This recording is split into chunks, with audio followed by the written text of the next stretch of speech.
Hey Growlover, se você acha que governança é papo de empresa gigante, esse episódio então é para você.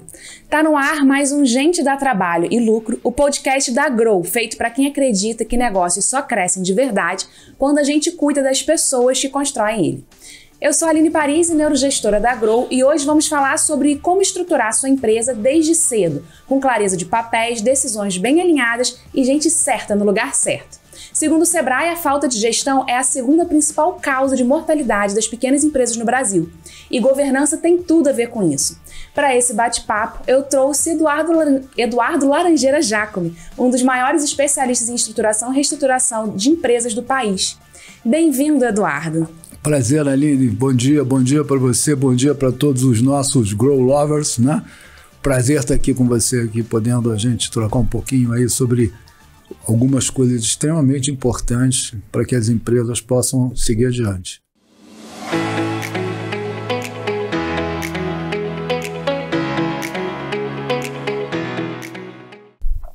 Eduardo, você, que tem uma vasta experiência como executivo em grandes corporações, também numa visão de governança corporativa, estruturação e reestruturação de empresas.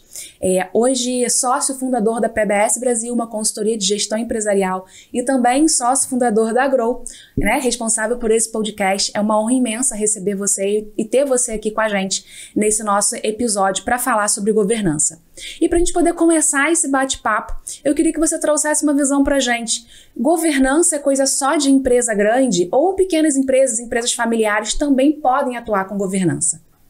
Aline, governança começou a se falar muito aqui no Brasil, principalmente, para as grandes empresas, né? As empresas com capital aberto na Bolsa de Valores, as grandes empresas públicas, né? As empresas do governo, que começaram a entender que tinha que serem colocadas determinadas práticas em termos de governança, e aí veio o Instituto Brasileiro de Governança Corporativa, que uma instituição que existe hoje em São Paulo, da qual eu também tenho o prazer de fazer parte, e que foi criando todas essas regras de segurança, tanto para o mercado de privado quanto para o mercado público. E a gente viu que isso trouxe realmente uma melhoria muito grande no dia a dia das empresas. Agora, uma coisa importante é a gente separar bem governança de gestão, porque muita gente às vezes acaba confundindo, porque elas estão muito próximas, e elas acabam trabalhando de uma maneira integrada. Mas a governança corporativa, ela vem muito mais da alta direção da organização, e vamos falar de alta direção aqui, estamos falando dos acionistas, sejam acionistas privados, sejam acionistas públicos como o governo, dos conselhos de administração que acabam sendo criados. Então isso é que faz com que você defina a partir daí a cultura da empresa, qual é o retorno que o acionista quer ter, que isso é extremamente importante, porque se eu posso botar o meu capital num determinado lugar que vai me dar um determinado retorno, nessa empresa que eu estou aqui, eu tenho que entender qual é o retorno que eu espero dela para poder manter o investimento aqui. Isso faz parte de qualquer mentalidade de investidor. Também a questão da cultura organizacional. A cultura organizacional ela é uma coisa que permeia a empresa como um todo. Todos colaboram e fazem parte dessa cultura organizacional, mas quem define os principais diretrizes dessa cultura organizacional tradicionalmente são os acionistas da empresa.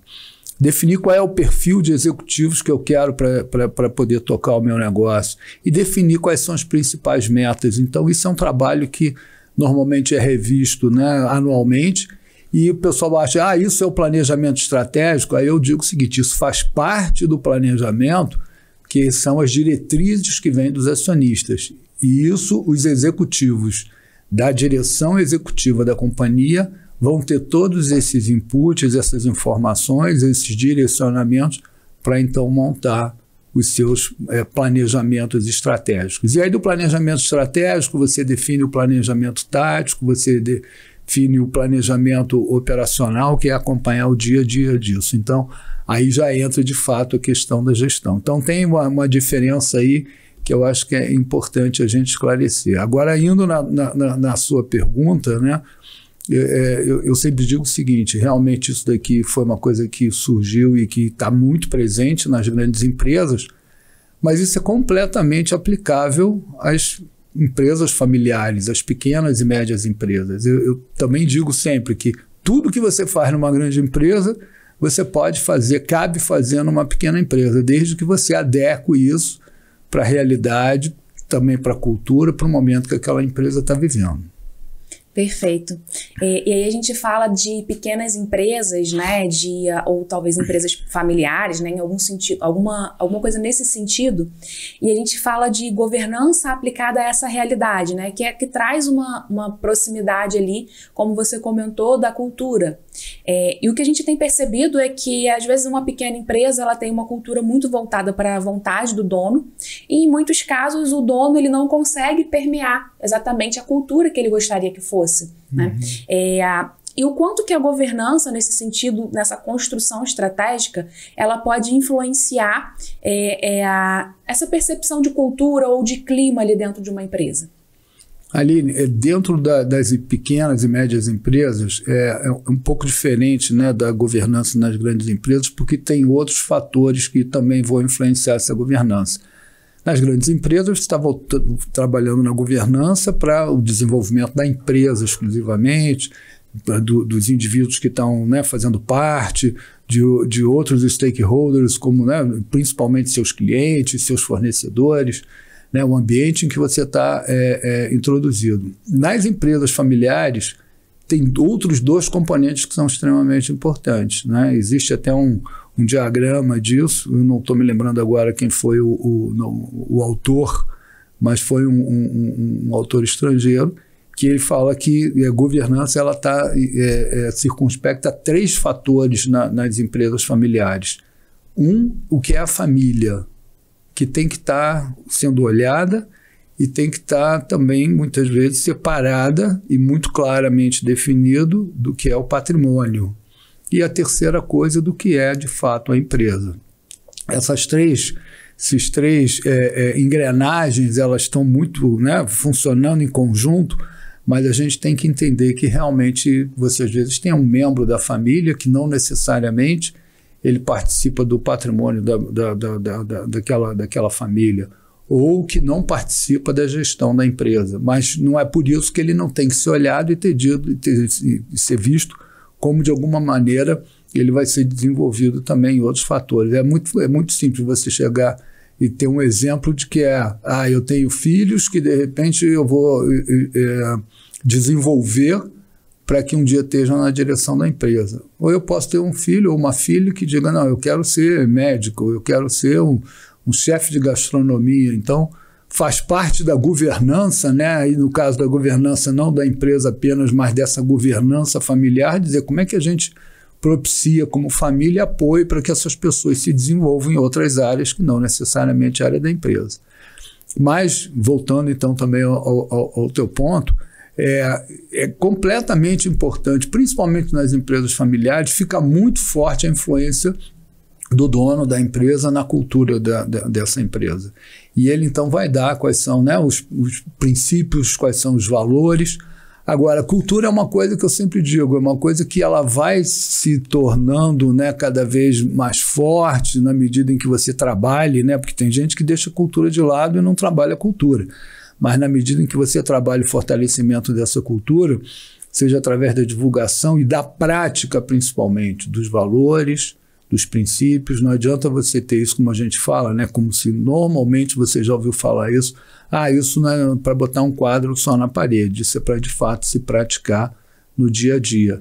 Então, nas empresas familiares, isso é muito importante, mas lembrando de que cultura, ela, por mais que ela tenha as diretrizes do dono, ela acaba tendo uma série de influências que são das pessoas que vão trabalhar nessa empresa, né? As pessoas são diferentes, foram criadas, nascidas em famílias diferentes, criadas em ambientes diferentes, né? Muitos aprenderam no colégio a conviver com outras pessoas e isso ajudou a formar cultura nas universidades e em outros trabalhos que elas tiveram. Então, a cultura, no fundo, é um aperfeiçoamento, né, da gente aproveitar o melhor do que tem vindo do acionista e também aproveitar o que tem de melhor das pessoas que estão trabalhando com a gente. O dono, essa visão de uma empresa pequena, onde o dono tem essa influência direta com a cultura, lógico, como você comentou, né, que permeia com que os colaboradores também trazem para dentro da empresa, é bem significativo numa pequena empresa, às vezes com poucos colaboradores, mas que acabam trazendo um clima de trabalho que é um clima que a gente entende como tóxico, né? Talvez por sobrecarga, talvez pela forma como é gerido, talvez pelas diretrizes estratégicas que foram implementadas sem uma base, né? Alguma coisa nesse sentido. E como que a governança ela pode ajustar ou se ela pode, ou se isso é papel da governança, na verdade, né? Ela pode influenciar significativamente na construção, por exemplo, de um clima positivo, ou mesmo numa pequena empresa, se a governança ela pode atuar nessa visão também. A governança pode atuar, sim, né, definindo alguns parâmetros, né, desejos que ela tem em termos de como é que ela gostaria que, né, esse clima organizacional fosse cada vez mais avaliado, incentivado, né, que as pessoas... Porque clima organizacional, a gente fala, clima organizacional, como é que a gente obtém isso? Uma das coisas básicas e que muita gente não faz é ouvir as pessoas que trabalham na empresa. Porque quando as pessoas não são ouvidas, elas guardam para si tudo aquilo que elas poderiam ter de contribuição. As pessoas têm que também ter o sentimento de que elas, por serem ouvidas, que elas estão participando na criação dessa empresa, e isso é uma coisa que tem um poder muito grande em termos de clima organizacional. Então eu acho que cabe à governança incentivar isso, mas quem vai cuidar disso no dia a dia são principalmente os gestores que estão lá, né? Porque muitas vezes a gente fala, clima organizacional, quem é que cuida de clima? Clima organizacional é responsabilidade do RH. Não é.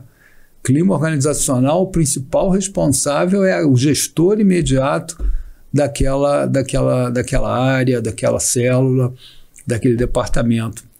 Porque ele é quem está ali no dia a dia com as pessoas, ele que está enxergando no olho, né, se a pessoa está bem no dia, se essa pessoa está passando por algum problema, ou se essa pessoa é uma pessoa que não está entrosada dentro do ambiente de trabalho, não tem espírito de equipe.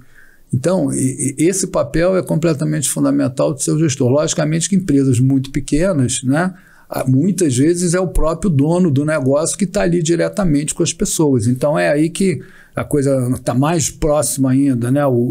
Porque pode ser que você não tenha nem ali uma estruturação de governança, mas na prática, no dia a dia, as coisas vão funcionando de uma forma até empírica, né? Onde esse gestor, por experiências anteriores, por conhecimento que ele adquiriu em contato com outras pessoas, ele pode estar levando. Mas aí que tem a preocupação maior, que é de repente você, por não ter uma formação, por não ter uma orientação básica nisso, você começar a errar. Começar a errar na forma de você conduzir essa, vamos falar assim, essa pequena governança, essa pequena gestão do clima, da cultura, e aí você começa a errar e você começa a, em algum momento, refletir nos seus resultados com toda certeza. E falando de erro, eu queria que você trouxesse para a gente quais seriam os erros mais comuns, por exemplo, numa pequena empresa sem uma estrutura de governança. O que normalmente afeta dentro de uma pequena empresa que não tem essa governança construída ou declarada ou até empírica, com essa falta mesmo de estrutura? O que efetivamente acontece de erro de forma mais comum? Eu acho que talvez existem vários, né? Mas eu acho que talvez um dos mais importantes é que você acaba administrando o seu negócio dentro de uma forma, assim, muitas vezes cometendo erros por falta de conhecimento, cometendo erros porque você está refletindo uma atitude que não é uma atitude positiva. Então, muitas vezes, o teu negócio às vezes cresce. Você teve uma boa ideia, você foi lá, você implementou, você às vezes até ganhou dinheiro, mas muitas vezes esse negócio pode entrar num declínio. E é o que eu digo, e eu vejo também algumas vezes, é que alguns empresários não se dão conta disso, e quando vão ver, já estão com água assim pelo nariz, né, quase morrendo afogado.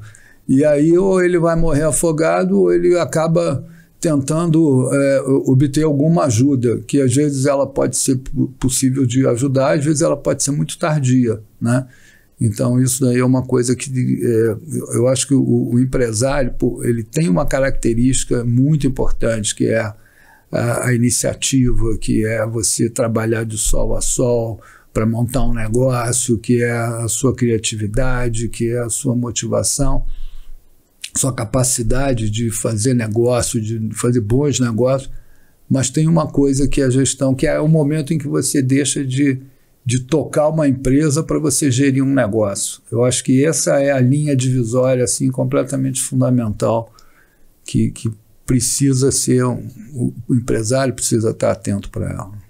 Perfeito. E a gente esbarra realmente, né, com nossas visitas, né, em nossos conhecimentos ali com alguns clientes ou não clientes, ou simplesmente bate-papos informais, né? A gente esbarra muito nessa linha dessa compreensão de que até que momento eu continuo na operação, ou em que momento que eu preciso sair, me deslocar e ir para uma visão estratégica. E a gente percebe muito isso, principalmente a partir do momento que o empresário ele não consegue ter confiança em alguém dentro da empresa dele que seja um braço direito ali, onde ele consiga delegar atividades que são atividades mais operacionais e que ele possa se deslocar efetivamente trazendo essa visão estratégica. Apesar do nosso assunto ser governança, eu acabo trazendo um gancho para a visão de contratações de forma adequada, né?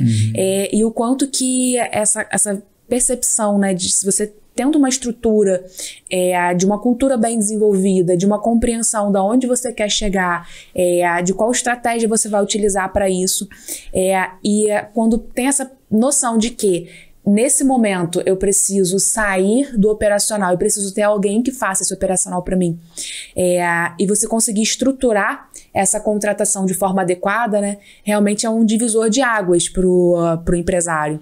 E aí eu queria que você trouxesse um pouquinho dessa sua experiência numa visão do quanto que uma contratação ela pode corroborar para uma estratégia de governança bem sucedida ou não.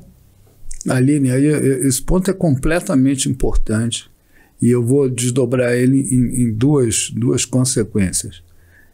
O primeiro deles, de fato, é na contratação, né? Tem muita gente que não se deu conta disso. É aí que você começa a ganhar o jogo, porque não tem jeito. Se você for ver sucesso e insucesso das empresas, estão sempre ligadas as pessoas que estão lá dentro. Lógico, começa com os acionistas, com os donos e tudo mais, mas ninguém faz nada sozinho. Então, precisa de ter uma equipe bem montada. E o que a gente encontra muito é aquele empresário que muitas vezes chega e recebeu um currículo de alguém que é filho ou sobrinho de um conhecido e que aí vai lá e ele nunca teve a prática de fazer uma entrevista de fato, né? E de avaliar outros fatores para ver se aquela ali é a melhor contratação. E muitas vezes você vê uma contratação errada, que acaba tendo um custo enorme, né? Não só um custo financeiro, mas um custo de uma maneira geral, onde você tem algumas pessoas que entram na tua empresa, elas não estão alinhadas com a cultura daquela empresa, elas são pessoas que não estão alinhadas também com outros propósitos, com os valores e tudo mais, e acabam não se enquadrando naquela empresa, e não às vezes só por problema dela, muitas vezes por problema do empresário, que não deixou claro para ela, né, quais são as atividades, quais são as responsabilidades. Então isso daí é uma das maiores causas de saída de pessoas das empresas. E aí você vai ver, você tem pessoas que ficam pouquíssimo tempo, aí você tem que começar todo um processo de novo, tempo que você gasta para escolher uma pessoa para contratar, é o tempo que você gasta dessa pessoa ser treinada para conhecer as atividades. E muitas vezes acontece de você trazer uma pessoa que começa a estar muito infeliz demais e você começa a contaminar o teu ambiente de trabalho também. Então isso daí eu diria que é completamente importante, essa atenção especial no recrutamento e na seleção das pessoas. E o segundo aspecto que eu acho que está ligado a isso também é a questão de quem são as pessoas que você acaba nomeando, designando para serem os principais gestores que vão estar ali ao teu lado gerenciando essas equipes. E a gente vê que muitas vezes você pega um gestor que é um bom técnico, que é uma pessoa só da tua confiança, e ela não foi preparada. Eu acredito que se você preparar, você pode de fato desenvolver as pessoas, só que tem pessoas que têm características que podem levar ela a vir a ser um bom gestor. Tem outras que não têm. Então, de repente, é para fazer um trabalho não ligado à gestão de fato ali. Então, isso é um segundo problema que eu vejo muito, depois que você está lá com a tua empresa, você começa a nomear pessoas que não vão dar conta dessa responsabilidade enorme, que é cuidar do resultado do negócio e cuidar das pessoas também. Existe, inclusive, uma fala, né, que é bem comum quando a gente pensa numa visão corporativa, né? Você acaba perdendo perdendo um técnico para liderança e acaba perdendo o líder também, né? Você não consegue, você perde uma pessoa que estava exercendo uma ótima função ali e ele perde um bom técnico e ganha um mau gestor. Exatamente. Então entra muito nessa percepção e a governança influencia também diretamente nisso, nessa estratégia. Eduardo, a gente tem um quadro, né, que é o Deu Trabalho. E nesse quadro eu queria te convidar para contar algum case de sucesso ou de insucesso, né? Algo que deu trabalho, que você tenha conhecimento voltado para essa área de governança. Conta pra gente um pouco mais de alguma ou experiência, de alguma vivência ou de algum conhecimento que você tenha dessa área de governança e que deu trabalho. Olha, Aline, a gente chama muito atenção para nós, né, de casos que tiveram uma repercussão muito grande, né? E existem diversos casos, né, de grandes empresas que, infelizmente, né, por terem falhado na sua governança, nos seus controles, acabaram trazendo problemas, né, gravíssimos. E eu sempre lembro, o primeiro que eu lembro, e muita gente vai lembrar, é o caso da Enron, lá nos Estados Unidos, que era a maior empresa mundial era a maior empresa americana, uma das maiores do mundo na área de energia, e que a Enron, na época, tinha como auditoria a Arthur Andersen, e os resultados acabaram sendo manipulados entre alguns diretores da Enron com apoio dos executivos da Arthur Andersen que estavam fazendo essas auditorias. Isso acabou vindo a público e foi realmente assim uma debacle em termos de você chegar e ter duas empresas daquele tamanho, daquele poderio financeiro, né, serem completamente arrasadas, a ponto de a Enron não existe mais, né, a Arthur Andersen acabou perdendo um nome que era talvez o maior símbolo de reconhecimento, de qualidade nessa área de serviços de consultoria, de auditoria. Depois acabaram criando na Accenture, vindo muitos profissionais, ótimos profissionais que tinham nessas empresas. Então, infelizmente, você vê casos assim, como você viu agora recentemente, né? Todo mundo viu aí o caso das Americanas, que ali também, né, mostra claramente que tinham, né, situações assim de falta de controle. E também não é uma coisa simples você chegar e detectar e pegar e tratar, porque quando você tem várias pessoas que estão juntas e que resolvem fazer uma fraude internamente, uma acaba tapando de alguma forma, né, para que isso não seja identificado. E acabou sendo identificado, né, por conta da chegada de um novo executivo para cuidar da empresa, que rapidamente soube disso e teve informações também. E aí foi realmente um impacto bastante grande. Quer dizer, a Americanas está aí, está trabalhando muito para se recuperar, tem uma equipe de executivos aí bastante reconhecido e tudo mais, mas ficou claro, né, que tiveram realmente ali problemas de falta de governança, de falta de gestão apropriada, que levou a empresa a ter esse resultado. Mas espero que ela consiga aí se restabelecer. Eles estão fazendo de tudo para isso. Esse case da Americanas, ele está bem vivo ainda, né, na nossa mente, porque foi bem significativo pra gente que tá no Brasil, né? E a gente sentiu na pele, assim, para quem frequenta, para quem é cliente, desde o site até nas lojas físicas, a gente sentiu na pele o quanto que isso foi significativo dentro da empresa, né? O próprio comportamento dos colaboradores, que a gente fala de pessoas, né? O quanto que as pessoas influenciam diretamente nesse contexto. E a gente está chegando no final desse nosso podcast e para a gente poder encerrar, eu queria encerrar falando de pessoas. Falar de né? pessoas. Então eu vou te falar uma coisa para complementar essa questão.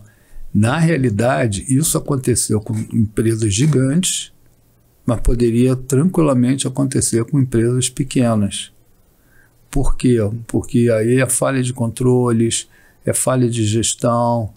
E aí, quando você vai ver, numa empresa pequena, você pode ter, né, uma série de riscos financeiros, que é uma falta de controle que te faz perder dinheiro, ou porque você acaba não cobrando teus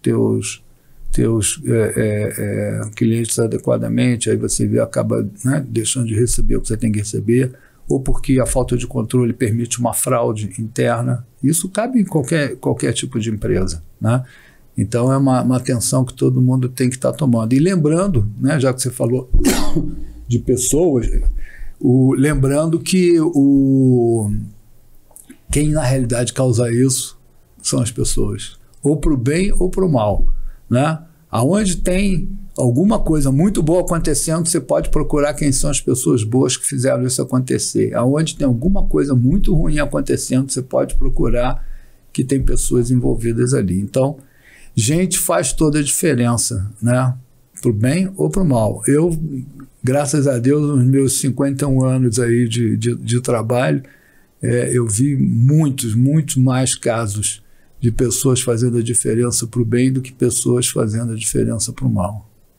Perfeito. Pra gente poder encerrar, eu queria que você trouxesse uma mensagem pra gente, que contextualiza isso tudo, né, que a gente conversou, e pudesse trazer mesmo uma forma do empresário que está assistindo a gente e que está aprendendo ou aprimorando, né, sobre sua empresa, sobre gestão de pessoas, sobre estratégia e sobre governança. Eu queria que você deixasse um recadinho para a gente poder encerrar esse nosso programa. Um recado que eu sempre acho que é válido numa hora dessas, Aline, aqui. Tem empresários que querem ter o seu negócio daquele tamanho porque entendem que está adequado, crescer, né, tem as dores do crescimento e tudo mais. Então a gente sabe, e é completamente lícito você chegar e dizer, não quero crescer mais do que isso. Mas a gente vê que a maior parte dos empresários está no sangue ao crescimento, né? Então eu incentivo muito a esses empresários estarem sempre buscando esse crescimento. E para buscar esse crescimento é completamente fundamental que ele tenha uma boa estratégia, que ele entenda bem o mercado, que ele está operando, quem são seus concorrentes, quais são as oportunidades, e que ele tenha uma equipe realmente robusta, uma equipe, antes de mais nada, uma equipe íntegra e muito bem capacitada para poder ajudar ele a fazer isso. Perfeito. Muito obrigada, Eduardo. Prazer, Aline. E se você ficou com a gente aqui até agora e percebeu que esse assunto desse programa, ele é um assunto que vale a pena indicar para um outro empresário, eu peço para você já compartilhar com quem precisa saber dessa informação. O Gente Dá Trabalho é para isso, né? Para empresários que sabem que sabem na prática o quanto que a gestão de pessoas ela é difícil, mas que quando a gente consegue ter o cuidado com as pessoas que dão trabalho, sim, elas também dão muito lucro. Então fica aqui o meu convite para vocês assistirem o outro programa com a gente. Toda semana a gente tem um episódio novo do Gente Dá Trabalho da Grow. Então, até a próxima!